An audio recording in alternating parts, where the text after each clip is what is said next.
দর্শক আপনারা জানেন যে কাশ্মীরে যে মুসলমানদের উপর নির্যাতন করা হচ্ছে এবং ভারতে যে মুসলমানদের উপর নির্যাতন করা হচ্ছে, ঠিক তার প্রতিবাদ জানিয়ে মোদির এই প্রতীকী তৈরি করা হয়েছে, তাকে জুতা নিক্ষেপ করা হচ্ছে।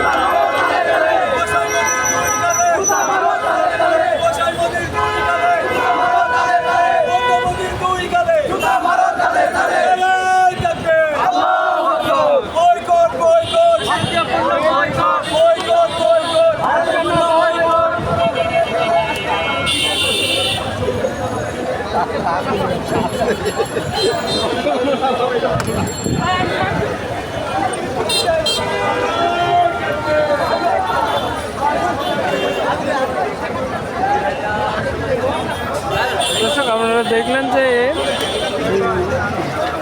খেলাফত মজলিসে সেই বিক্ষোভ মিছিলটি বাইতুল মোকাররমের উত্তর গেট থেকে শুরু হয়। ভিডিও ছাড়লে ইস্যু আসবে না।